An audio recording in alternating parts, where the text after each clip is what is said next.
Hey, it's great to have Sarah Nikirk here.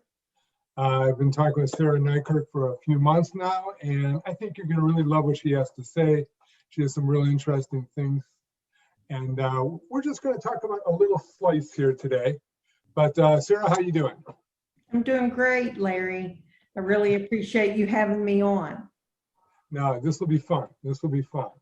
So, so just for people to get to know you a little bit, give us a little history of your stuttering journey, what your stuttering was like when you were young, and how you've been able to improve, because you've really been able to improve. I appreciate that, Larry. I've, been working on my speech for a long time. But as a young child, I had a severe stutter. I come from a large family, a group of very good public speakers. My father was mayor of our small town, had a brother who went on to be county judge, had another brother who was superintendent of schools. And so as a child, I was always in the audience, sitting in the pew, sitting at the community center, the courthouse, etc., hearing some kind of speech, some kind of program. And it was my father, my brother, someone who was the master of ceremonies, if you will. And I always longed to be able to do that, but I had this speech impediment. And so it started there. It started sitting there wondering and hoping and dreaming that maybe someday I would be able to overcome that. And so that's where the spark, I guess, started. The desire to want to be able to communicate like that. And so that's where it all started. So I was a violent stutterer. I mean, my friends thought that I was having a stroke. Teeth clenched, head shaking. After I would have a conversation or try, my jaw would be painful, hurt for like hours. Were you kind of a quiet stutterer, or is it more visible? Tell us how you used to stutter. I would say that I was a moderate stutter with the potential to have blocks. So I think throughout my life, I was mild to moderate for the most part. And what would happen to me is that I think people knew that I stuttered and they expected me to have these repetitions or what have you, but then I would have these huge blocks, as you're saying, where I wouldn't be able to speak at all.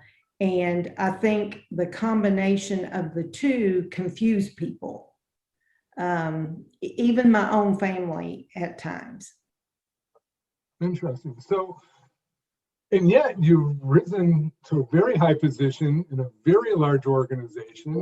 And how have you not let stuttering hold you back? I'm just amazed, only because I let stuttering hold myself back, but you have not. Well, I think that one of the things that I was able to do is that my father did die when I was young. And so I was from a large family, but I was the youngest. My parents were really older when they had me. And so it was really up to me, if you will, to find my way. There was no one that was going to come in and save me. And I think that because of that, I was just determined that I was going to do a good job. And one of the things that I think that I told myself was that I might have the speech impediment, but I was going to work harder than anybody else in the room. I was going to show up earlier than everybody else. I was going to stay later than everybody else. I was going to have the most passion, the most care, if you will, about the work. And so those things helped me build confidence, if you will, just having a really strong work ethic and believing in that work ethic. And then when it comes to my speech, well, if I had every hour back that I've spent researching stuttering, going to speech pathology classes, researching, reading books, going to mindfulness meditation retreats, just you name it. If I had all those hours back, well, I'd be a much younger self.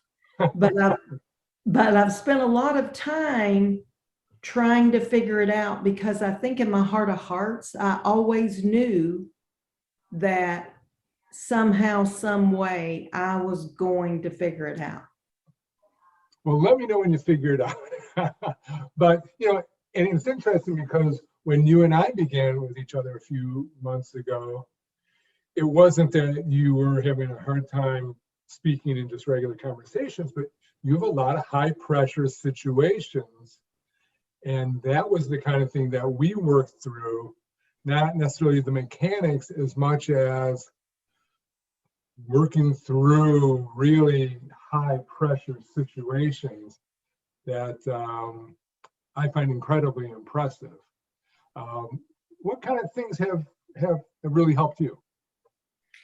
I think that what helped me the most with those really high pressure situations, Larry, and our conversations and the work that we've done, is one of the things that I did naturally with my work and presentations was, I watched my family that were these great public speakers. And one of the things that I knew that they did well was they told stories.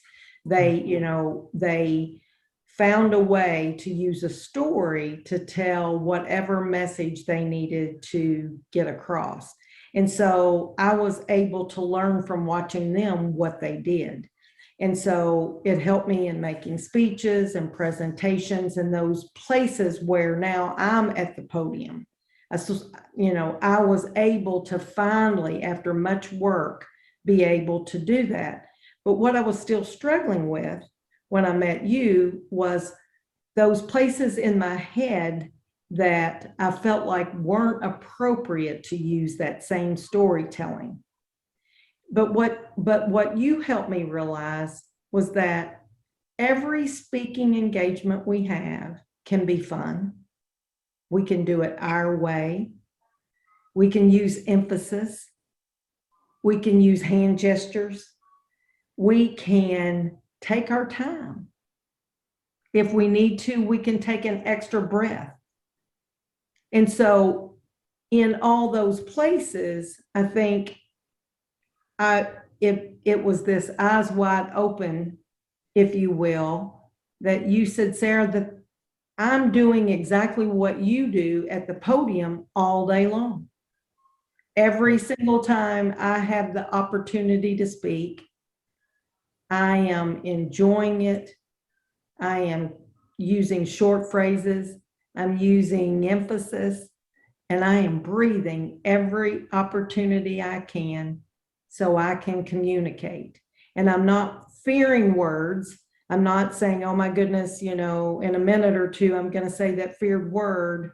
So you were like, we're going to chop all of these words into phrases, and we're going to look at it like phrases, and we're going to put emphasis in those phrases, and that emphasis is going to force us to breathe. And oh, go ahead, please. And so I started incorporating all of those thoughts that you shared with me, and it's really helped me.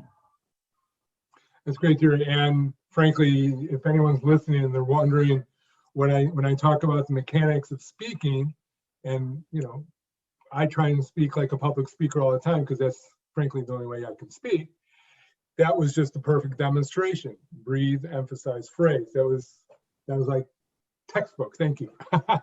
So one more thing. So a lot of people who stutter wonder if they can make it in the business world. I certainly had those questions. And I hear that it's probably one of the most common questions I get. What advice would you give to them? Obviously, you've done it. What kind of advice can you to help them do it too? I think if a person really wants something, They need to put themselves out there. And that may be being transparent, maybe telling your boss or your superior that you stutter, but just tell them the truth, that I'm going to show up every day. I'm going to work harder than anybody else here. I've got gifts. I've got talents. I am going to work hard. I'm going to make my passion bigger than my fear. I'm going to make you proud. Give me this opportunity. I want this opportunity, and I am going to make it work. And then every day get up and be your best friend. You know, not every day is going to be wonderful. There are going to be days, you know, I still have bad days, Larry. I still have days where for whatever reason, maybe I've drank too much coffee, maybe, you know, I didn't sleep well, maybe I'm just in my head too much and just too much of, you know, whatever. And I have bad days, but I have to get outside of my head, be my best friend, remind myself that no one speaks fluently every day. And when you mess up, just get back on the horse, if you will, and keep going on, because you can be successful in business. I know several people who stutter personally in business that have done very, very well. That's great. That's great. Sarah, you're terrific. I love that. We're going to do this again. We're going to do this again. We're going to talk about something else again. But this was great. Sarah, thanks so much. And we'll talk again soon. All right, Larry. Take care. You too. Bye-bye.